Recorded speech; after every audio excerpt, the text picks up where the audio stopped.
Larry never was going to take a break. Larry was going to go get an offensive rebound. He's going to go set a back pick. He was going to do something to impact that possession. I don't know if they had scouting reports like they did back then, because we had scouting reports. Yeah. Did y'all have scouting reports as well? Perfect, and not only was it perfect, my mother-in-law nicknamed his jump shot Silent Death. Because he was the best trash talker ever. Larry Bird wasn't just a superstar. He was a walking storm that took over an entire era. Tonight, legends break down why some still argue he might be the greatest to ever touch a basketball. His impact wasn't just numbers on a stat sheet. It was deeper than points, rebounds, or assists. Every single game he stepped into had a mix of cold-blooded skill, sharp IQ, and a will to win that felt almost personal. Bird's greatness started before tip-off. He studied opponents like he was cramming for a final exam, memorizing habits, favorite moves, weak spots, everything. He saw plays before they happened. Then he paired that brain power with serious grind. Shooting, passing, footwork, decision-making. He worked on it all until it became automatic.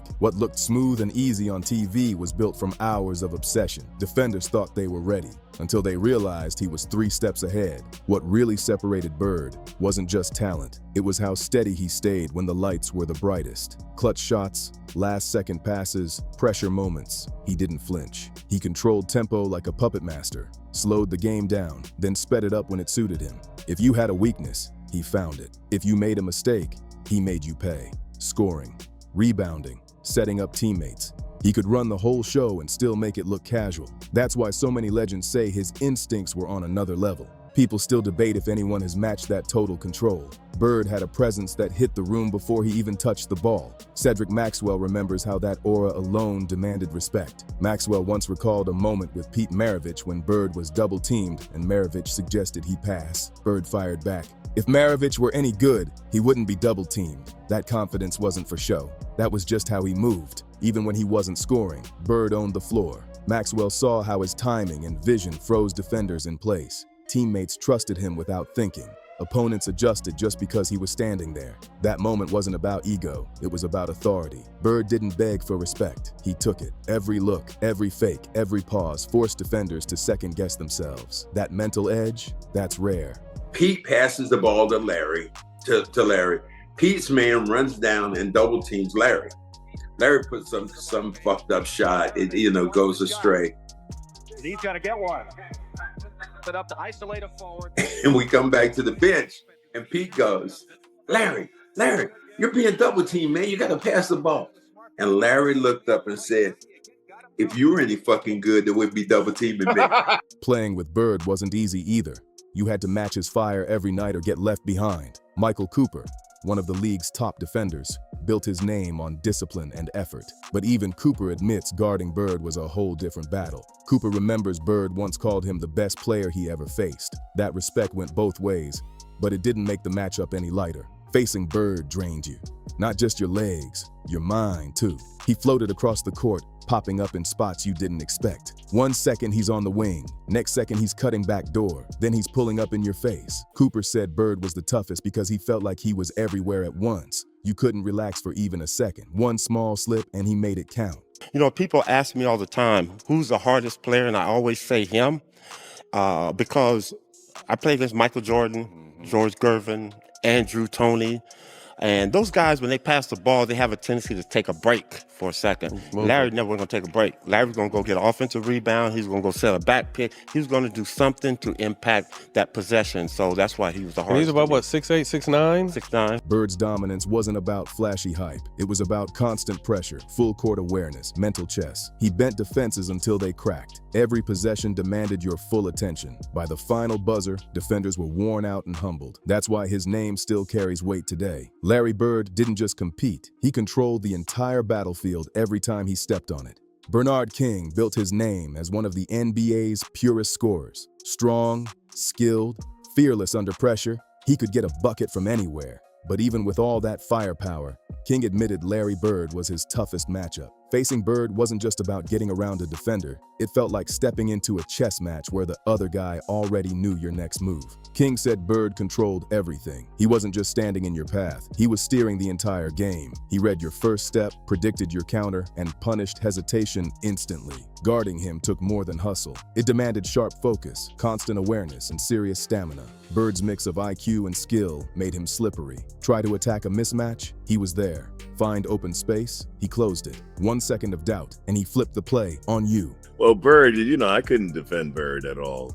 Obviously we're matched up, you're guarding me, and then I got to find Birds on the floor to switch over and defend him. And Bird was the toughest player I've ever had to face. The guy is 6'10", I'm 6'7".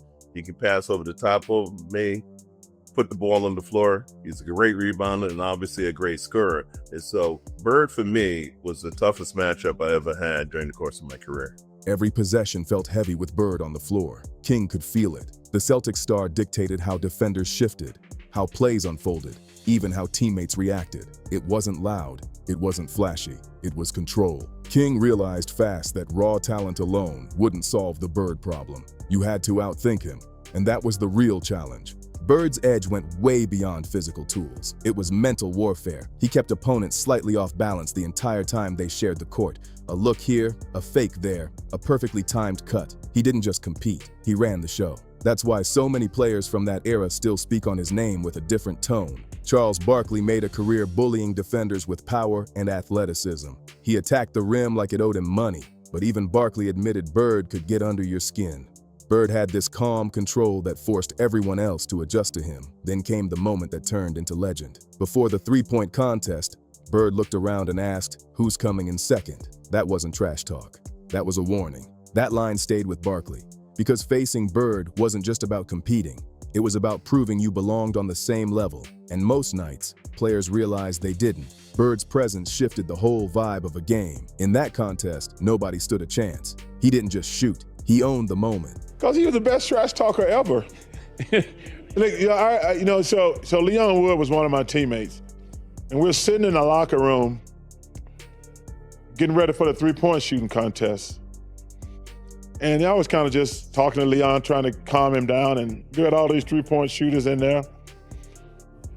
Bird comes in and says, "Which one of you is gonna come in second place?" So, which one of you gonna come in second place? So first words through the door. Which one of you gonna come in second place? Then there's John Stockton, one of the smartest point guards the game has ever seen. Precise passes, elite vision, total control. Even he couldn't ignore Bird's aura. Stockton remembered a moment during a game when Bird walked up to the bench and calmly told him how many points he was about to score. It wasn't playful, it wasn't loud, it was calculated confidence. He walked by our bench at the Salt Palace and said, "I feel like 43 tonight." And he came out, he scored 43 in the third quarter and checked himself out with a 20-point victory, and I was fairly impressed with that one. So he just picks a random number, I feel like 43. And he says it to the bench? Yeah. It was fairly impressive, especially when he backed it up. That's what made Bird different. He tracked every detail, stats, matchups, timing. He made sure you knew he was aware of everything happening on that court. And once he locked in on a number, he usually hit it. That kind of command, that's rare air. Stockton felt Bird's mental pressure right away. It wasn't loud or wild, it was controlled and sharp. Bird talked with confidence, moved with authority, and ran the floor like he owned it. Defenders didn't get to act first. They reacted to him. That moment showed exactly why Bird was different. He didn't just play the game, he dictated the speed, the rhythm, and the mindset of everyone out there. Those moments weren't about showing off. They were about setting the tone. Bird established dominance early and made sure you felt it. That's why his greatness stretched far beyond pure skill. Bill Walton, one of the most gifted centers to ever play, saw that up close. And even Walton was blown away by Bird's grind and dedication. Bird gave everything to the game, nothing held back. Walton said Bird poured his body and mind into every second. Practice, film sessions, regular season games, playoff battles. His focus was locked in. His intensity stayed high. Nobody worked as hard as Larry. He was the first guy there. He was the last guy to leave. He wore that body out with the jumpers and the running and the movement and the concentration and the focus and the discipline and the sacrifice. He had it all. He wanted the light on him. He wanted the focus, and he wanted that ball. Bird didn't lean on talent alone. He sharpened it. He worked until his strengths became weapons and his weaknesses disappeared. That obsession made him nearly unstoppable. Walton watched how that work showed up when it counted. Bird's competitiveness forced everyone else to raise their level or get left behind. His commitment shaped every possession. Teammates felt it. Opponents felt it even more. It wasn't just about physical gifts. It was talent mixed with toughness and serious effort. Bird demanded respect not with noise, but with consistency. Night after night, he delivered. Dominique Wilkins, a high-flying scorer who attacked the rim with force, still admitted Bird controlled the floor in a different way. Wilkins called Bird one of the greatest to ever do it. In half-court sets, Bird was almost impossible to beat. Athletic defenders didn't matter. Quick defenders didn't matter. He saw the play before it unfolded. Every move had purpose. Every pass had timing. Every cut was sharp and clean. And having one of the greatest players to ever lace a pair of shoes up in Larry Bird, in a half-court situation, he was evil. I mean, you couldn't beat him in a half court. Wilkins felt that pressure every time Bird touched the ball. You weren't guarding him, you were chasing him. He slowed the game down, turned it into strategy, and made each trip feel like a chess move. Bird didn't rush. He calculated. That half-court mastery separated him from the pack. Then there's Isaiah Thomas, known for speed, vision, and that fearless edge. Even he admitted Bird had a weapon that changed everything. His shot. Thomas called Bird's jumper one of the deadliest ever. Off the dribble, catch and shoot, hand in his face. It didn't matter. If he got it off, it had a real chance of dropping. Defenders couldn't sag off, but closing out hard wasn't safe either. I mean, his shot was just so perfect, and not only was it perfect, my mother-in-law nicknamed his jump shot Silent Death because when he shot it, the ball just rolled in the air, and it was almost like it was playing a song, the way it was just moving in the air, and then it would just swish through. I mean, his shot was just so, and he was just, as a competitor, I mean, he was a killer. I mean, just a straight killer. Bird's timing and accuracy punished both choices. Thomas felt that tension every time Bird squared up. One pump fake, and you're stuck. Step too far, and he swings it to an open teammate. Stay frozen, and he lets it fly. That constant threat twisted defenses up. Bird's shooting wasn't just about scoring. It was psychological pressure. The fear of his jumper changed how teams defended entire possessions.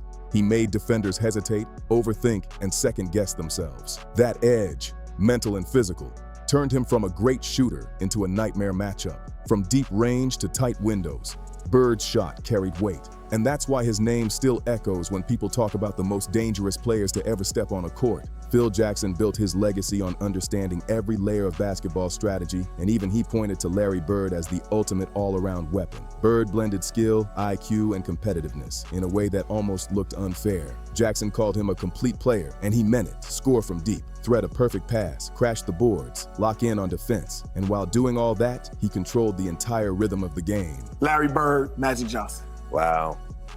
Well, Magic's got a post-up game. Larry had a good post-up game too, but Larry was an outside step-back shooter. He had a great shot, and I think I'd probably go with Larry. He's probably the better one. Is that what you wanted to hear? What did I say? Bird's sense of spacing and timing was elite. He knew where everyone should be before they even got there.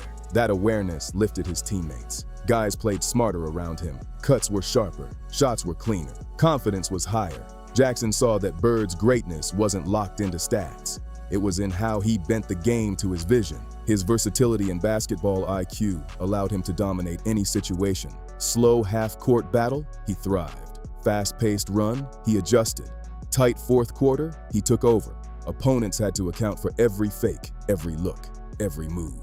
One small mistake, and Bird capitalized. That all-around mastery stamped his place among the legends. Bird wasn't just a scorer or a passer. He influenced every possession, every matchup, every outcome. His mix of awareness, grit, and raw skill made him one of the most formidable forces the sport has ever seen. He didn't just play the game, he directed it. Kareem Abdul-Jabbar, one of the most dominant players in history, respected that, and that says everything. Kareem actually looked forward to facing Bird because he knew it would bring out his best. Kareem called Bird the ultimate competitor. Every game came with intensity, full focus, zero fear. Playing against Bird wasn't casual. It was a mental and physical test. He forced you to think faster, react smarter, and stay locked in every second.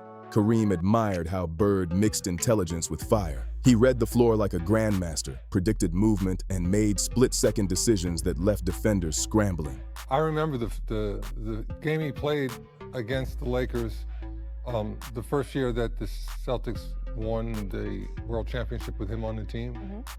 And he was ridiculous. He came out here. I remember our sportscaster played the Superman theme when he was talking about him that night after the game, because he did everything, points, rebounds, assists, just steals, you name it. Larry has such a great mind for the game and a great touch. I had a lot of respect for him as a competitor. His control of tempo made him one of the toughest matchups Kareem ever dealt with. What stood out most was how Bird elevated the stage itself. His competitiveness and leadership turned regular games into battles that felt bigger. It wasn't just about stats, it was about impact. When Bird stepped on the floor, the energy shifted. Facing him was never easy, but it was always unforgettable. And that's why Larry Bird's case as one of the greatest of all time goes way beyond numbers. Yes, he could score from anywhere. Yes, he passed with precision. Yes, he read defenses like a chess master. But it was the mindset that separated him. Every possession mattered, every detail counted, and every opponent felt that pressure, on the scoreboard and in their head. Bird demanded respect through preparation and execution. You couldn't just out-jump him or outrun him. He anticipated your move. He adapted. He punished hesitation. In half-court sets, he broke you down. In transition, he made the right play. And he lifted his teammates without forcing the spotlight on himself. The stories from legends don't just describe a great player. They describe a competitor who forced greatness out of everyone around him. His influence shaped entire games and left a permanent mark on basketball history. Skill, vision, relentless drive. That's why his name stays in the GOAT conversation. If you enjoyed this breakdown, make sure you like the video, subscribe to the channel, and share it with someone who loves basketball history. Drop a comment below and let me know. Do you think Larry Bird is the greatest of all time? I'll see you on the next one.